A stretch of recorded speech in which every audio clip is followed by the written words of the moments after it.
Hello, and welcome to yet another edition of All or Not According to Jack. First of all, I would like to make a correction from something that I said in my last video, the happy recap video, where I said that I'll be recording a couple videos per month. I did not mean that. I meant to say I will be recording a few, generally 2 to 3 videos per week, as I try to keep current with all my video ideas and trying to get some good content out there for everybody. All my core subscribers that seem to be really enjoying it, so I thank you for that. So today's episode, we're going to talk about these guys, Judas Priest. So I'm a big fan. I haven't really discussed them in much detail yet, other than my impromptu video where I actually recorded with my iPhone. Oh, where is it? It's right here, my iPhone. I recorded it in my rental car down in Daytona Beach, or more specifically, Ponds Inlet, inside the rental car, because there was a very hot story at the time about the fact that they were thinking about going out as a foursome and not having Andy Sneap with them. Of course, I was against that idea, as was pretty much most of the fan base. So thankfully, they thought the better of it, and they relented, and Andy is back with them on stage, and it's been a great tour so far. Unfortunately, I'm probably not going to get to see this tour, so I'm trying to make up for it in other ways. There's this episode, that I'm going to talk about, and then there's going to be a future episode where I do a ranking of the albums of Judas Priest, and I'm talking not just the top 10 or 15, I'm talking all of them. That's going to be fun. I have a lot to say on that subject, so stay tuned. I'll probably have that for you in a few weeks. But so for tonight, I have a couple of topics. Number one, as a child, I was never much of an avid reader, unless it had to do with, say, sports or rock and roll. I remember one of my earliest books I had was about the NFL quarterbacks, famous NFL quarterbacks, and that was a really fun read. Early in my adulthood, I was bought this book for Christmas. This is a great book. When Shay was home, talking about when all 4 New York teams played at Shea Stadium in 1975. It was a nice, easy read. It was only about, how many pages would you say? Wow, less than 200. Damn, that was an easy read, but it was a good book nonetheless. One of my rock and roll books. Can't forget about these guys. Kids, nothing to lose. You got nothing to lose. Great book. Fun book to read. That was one. Yet another book about Kiss, Behind the Mask. They don't really go behind the mask, but they talk about some topics. Back in the heyday of Kiss. I even bought this book from Mr. Don Felder of the Eagles, basically his rebuttal to the Don Henley, Glenn Fry story in that Eagles documentary. Don Felder gives his side of the story, and it was a great read. Really enjoyed it. I bought this book recently at Barnes & Noble, and I haven't read it yet. This is going to be a more difficult read. This is over 500 pages. Yeah, something else. Close to 600, actually, but I've always been intrigued about the life and times of Led Zeppelin. So this is going to be a fun read, I'll tell you.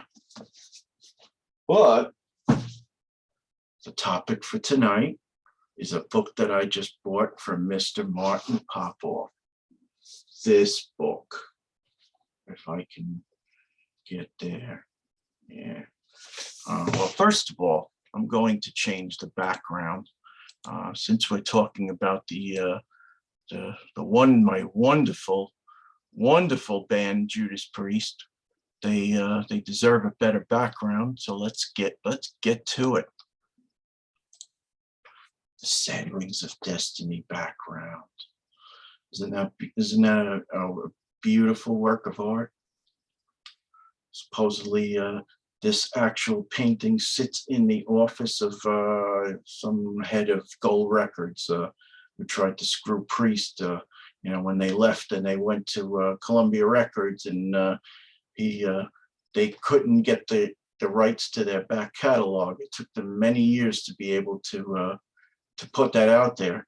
Although they did have the publishing rights to the songs, and they were able to record them live. So first time I ever heard them was on Unleashed in the East, first album that I ever bought by Priest. So this is a beautiful book that Martin wrote, and it's in biography, and it's more of a timeline. And I'm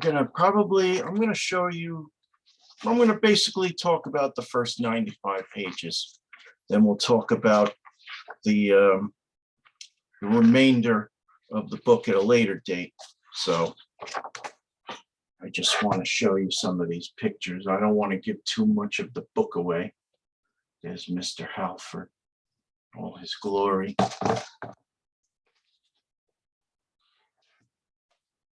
Mr. K.K. Downing, I can show you that. Maybe if I lean forward there. There you go. With his flying V. I'm going to show you some of their old pictures. These are really, really cool. This is a very early lineup, even pre-K.K. Downing, Ian Hill, and Rob Halford. Alan Atkins was their vocalist. As you can see, Bruno Stapenhill, Ernie Chathaway, and drummer Fred Woolley? Fred Woolley, yeah. Just gonna flip through. This is so cool. This is a very early view of K.K. Downing, Ian Hill, Chris Congo Campbell, and Alan Atkins, lead vocals. I'm not going to give away too much, but this is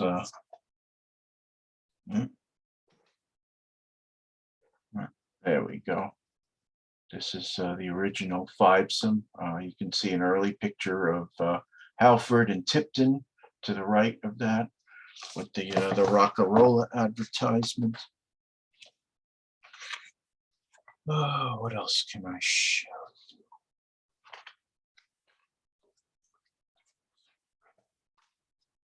Priest at the Reading Fest.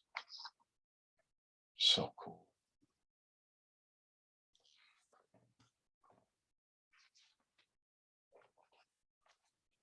But what I find really intriguing is if you look at Mr. Halford, he looks more like David Bowie than he does Rob Halford. Doesn't say why he changed his name from Rob Halford from Bob Halford. That's one thing they don't really talk about, but maybe one of other Martin's books talk about that. On to their third album, Sin After Sin. I have endured, yet the wounds I bear are the wounds of love. That led to the naming of the album, Sin After Sin. Of course, this is an album that I love, Stained Class. Don't worry, only about 50 more pages, but I'm really just showing you pictures for tonight. Probably just a few more. A really nice picture of Mr. K.K. Downing.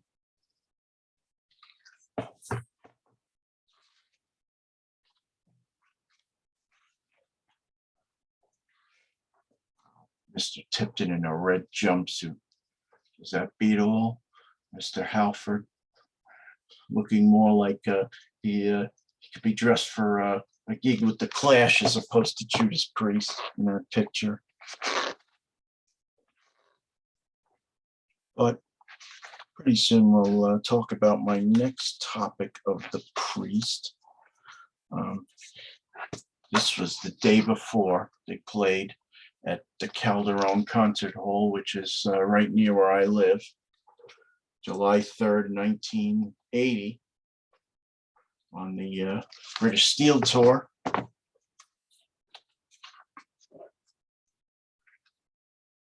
Speaking of British Steel, what else can I show you? I do recall, this is such a pain in the ass. I'm going to take this off for now. Choose virtual backgrounds, none. Go to my ugly recording room, and this is Halford and Tipton.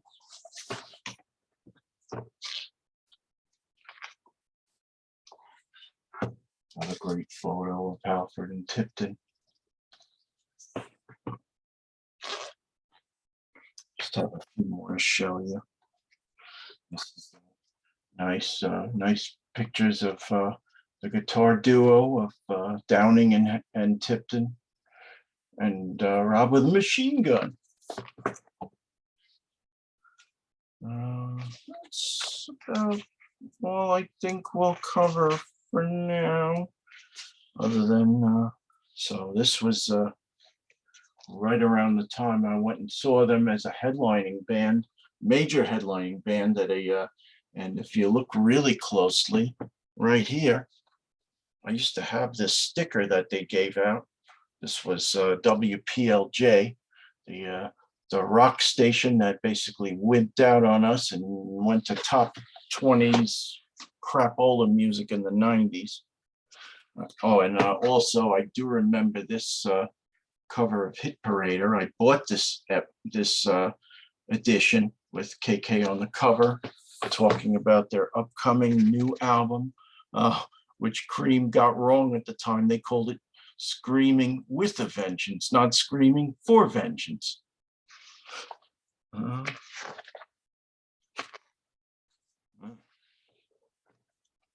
is the last one I'm going to show you for now. Really nice art. Not artwork, but great photos. And one more picture, this one. Priest in the early 80s, having just hit it big. So there you have it. Give you one last look at the cover. Isn't that a thing of beauty? 8.5 by 12. Martin, you did a hell of a job on this book. People, you're a Priest fan, you need to get it. So, okay, so next what we're going to do is I'm going to give you this background of the guys. This is the Painkiller edition of Priest with, as you can see, Scott Travis in the background. Signing back into my laptop so we can talk about the next part of this show. So being that I'm not going to see Priest on this tour, hopefully I will catch them. Hopefully there will be a second leg of this tour. I'll go and I'll catch them. But so some time ago on Hudson Valley Squares, Pete came up with this idea where he had everybody talk about their favorite live albums. So that gave me an idea. So first on Spotify, I came up with what I call my definitive live collection. And that's not just Priest, but all of my favorite bands, with all live songs back to back from various different albums. So what I decided to do with the Priest is go into Spotify, and there are 3 live albums. There's Unleashed in the East, Priest Live, and Battle Cry. So basically what I did was I took songs off of those 3 albums and I made my own set list of about 35 songs, or 3 hours worth. So the most, I wouldn't call it the most definitive, but basically the most definitive that's on a record available, on Spotify, not including, other releases that they've done that are on record, but are not on Spotify. So let's go. So first song off of Priest Live, The Hellion, Electric Eye. Number 2. Next 3 songs are off of Unleashed. There's Hellbent for Leather, Exciter, and Running Wild. We go back to Priest Live for Heading Out to the Highway. Back to Battle Cry from the Metal Gods. Back to Priest Live for Breaking the Law. Breaking the what? So there's this, so there are 50 years reflections. There are a couple of live songs that I plucked off of there. One of them being Bloodstone. Back to Priest Live for The Sentinel and Some Heads Are Gonna Roll. Back to Unleashed for Sinner, The Ripper, and Diamonds and Rust. Back to Priest Live, and people don't shoot me for this. I had to get a couple of Turbo songs in there. Some of the better ones that I like. I know not everybody likes Turbo, but I took Private Property and Parental Guidance. More on the Turbo years in a bit. Then back to Battle Cry. There's the intro of Battle Cry right into Dragon On. I love that killer opening. Good job. Halls of Valhalla, kick-ass. And then, of course, Beyond the Realms of Death, the only live album with Beyond the Realms on there, on Spotify. So that's the first half. Second half, continuing on Battle Cry with Devil's Child. Back to Unleashed for Delivering the Goods and Rock Forever. Back to Reflections for Dissident Aggressor, a song that earned them a Grammy Award. Imagine that. Priest at the Grammys. Back to Priest Live, probably for me the best song off of Turbo, Out in the Cold. Love that synthesizer beginning, melodic song, but that melodic guitar solo.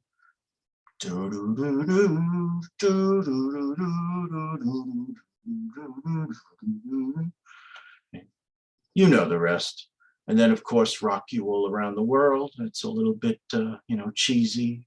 I know it's a little bit stadium rockish, but a decent song.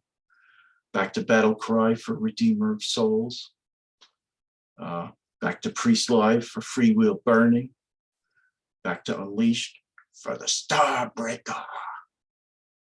Back to Battle Cry for another great favorite of mine off of Defenders, Jawbreaker. Back to some of their classics on Unleashed in the East, Victim of Changes, Genocide, and the Green Manalishi. So this is what I would consider their encores. So back to Priest Live for Living After Midnight. Back to Unleashed for Tyrant, one of my all-time favorite songs. Back to Battle Cry where Mr. Scott Travis asks the crowd, "What song do you want to hear?" "Painkiller." "What?" "Painkiller." "What?" And then he goes into it. And then last but not least, off of Battle Cry, "You've Got Another Thing Coming," where they don't do that "oh, whoa, whoa, whoa" too much. You know what? I lived through that enough to hopefully I don't have to hear that too much. But so in any event, so I call this collection Judas Priest, the Definitive Live Collection. So if you're interested, go check it out on Spotify. If you look up my name, Jack Toledano, and let me know if you like it. Like I said, in a couple weeks, I'm going to do an album ranking of these guys. It's long overdue, and it's one of my best subjects that I'm really good at. I don't have to take very many notes for this, so stay tuned for that. Next week, I'm going to have another A Day in the Life of, so stay tuned for that. And also, we're going to be doing a Seinfeld episode, probably next Thursday or Friday, with a new special guest, so stay tuned. I thank you for watching. This is Jack Toledano, All or None According to Jack. If you like my content, please subscribe. Please put your comments down in the comment section. Please let me know what your definitive live songs of Priest that you would like to see them play live. I had a slight debate earlier tonight with some people on Facebook because they showed what their set list was in Hamilton, Ontario, Canada, and I have to be honest, I wasn't terribly impressed. I mean, they could have had a few more oldies in the set list, a few more deep cuts in the set list, that I think the real Priest fans would have enjoyed. But hopefully they mix up that set list on the next on the next leg of the tour once they get back out there, and I hope to see them. So, Jack Toledano, All or Not According to Jack. Keep defending the faith. Talk soon. Bye.